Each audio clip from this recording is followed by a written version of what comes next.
So some comments under this video na Irina Bucoded daw. And can I just say, oo nga no, kaya pala ang familiar ng pag-attend ni Don sa makeup launch ni Belle kasi parang same sa nangyari sa story. Hashtag Don Belle, hashtag no portrayer, no portrayers intended.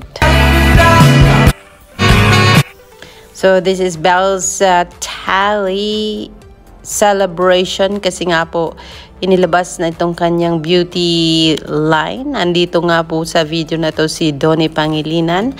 Nakita rin natin ang iba't ibang artista na nandito mga kaibigan. Donnie showing 100% of his support para sa isang Belle Mariano. Diba? Ayan, nakaupo. Sa likod niya ay si Carlo Aquino and Charlie Davao. Ang mag-asawa mga kaibigan. Sino-sino pa kaya ang nandirito para suportahan ng isang Belle? Nako. Ayan, Donnie, hindi nakatagal at talagang pinuntahan at nilapitan ng isang Belle Mariano para ipaalam na, hey, babe, nandito ako. Charot! Ayan po, Donnie with his beauty line. Kumuha rin siguro ito para sa kanyang mga sisterhood or para sa kanyang mama, mga kaibigan. So, kaya ayan, purchasing his order himself. In support po yan kay Belle Mariano. Belly, doing this trend? Ano yan, Belle?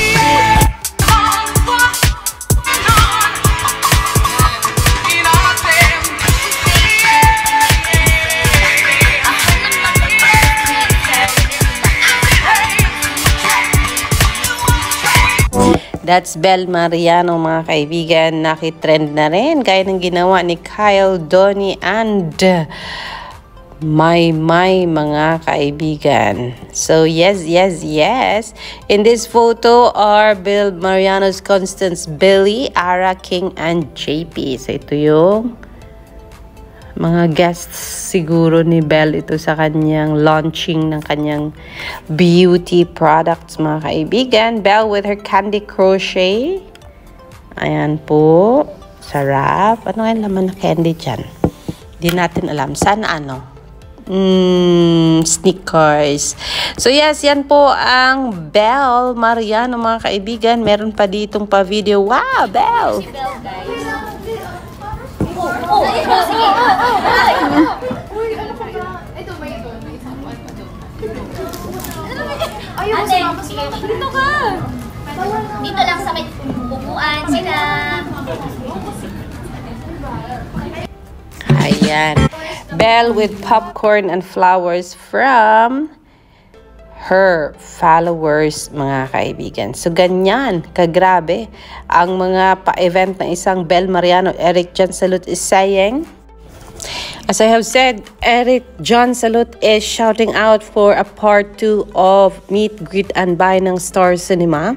China-challenge daw niya ang Star Cinema kasi gusto niya malaman kung ano ang mangyari sa pamilya Facundo. After nilang mapanood, mga kaibigan, ang napakagandang movie ni Miss Maricel Soriano. Daming hanging questions, may confrontations ba si Gary and Tupi? Ano ang sa loobin ni Gary kasi siya ang representation ng Gen Z na ang dami ko talagang students na nakarelate. Nagbe-breakdown ba siya sa confrontations? Hanging yung biglang okay na sila. Ano yung life ni Tupi abroad? Bakit iniwan si Gary kay mama, baby at mga kapatid? Ba't di nakatapos si Leo? Ang daming hanging questions. Ang galing-galing talaga nitong si Direk Cathy Sampa na mga kaibigan. Kung kaya di ba nagkaroon ng Hello Love Again, ang Hello Love Goodbye. Kasi maganda siya talaga sa pahanging na storyline na kung saan people are craving for more scenes and for the part 2 of the movie. So kung kaya ito na nga.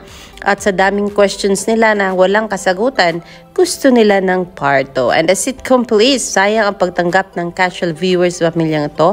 Ang tagal nang walang sitcom ang kapamilya please. Paano ka nga kasi makasitcom mga kaibigan na wala nga kasing franchise ang Free TV. So kung kaya YouTube content creator na po ang ABS-CBN. Sabi ni Nika, wow, sana may part 2. Feeling ko si Gary and get married na after 5 years. Tapos na mapangasawa niya ang isang chef. Aba, isang chef, parang si Donnie Pangilinan yon mga kaibigan. Yes po, sana magkaroon ng part 2 kasi super iyak ako sa movie. Pero ayaw ko siya mag-end. Super ganda talaga ang mafe-feel mo, yung natural act ng buong cast.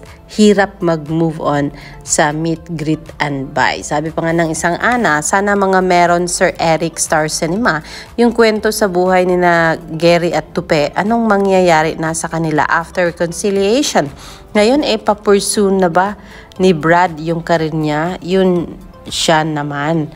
Ayan, ang dami nilang katanungan, ang dami nilang point of view na gusto nilang masagot para sa part 2 ng Meet, Greet, and Buy. Pagbigyan kaya sila ng Star Cinema at ng direktor kung sakasakali ang kanilang mga kahilingan ay marinig. Magkaroon kaya ng part 2 ang MGP? Soon na soon mga kaibigan. Yan po ang ating pakaabangan dahil syempre maraming nanghingi ng part 2. Malay mo, pagbigyan sila ng Star Cinema. Kaya kailangan mo nang bigyan pa ng more. Gawin ng 200 million ang tawag dito. Meet, greet, and buy mga kaibigan para magkaroon ng idea itong director na si Miss Cathy Sampana ng part 2 mga kaibigan. Alexander likes to choose. Yan po ang ating latest update. And then, yes, more updates on Bel Mariano, mga kaibigan. Magandang gabi.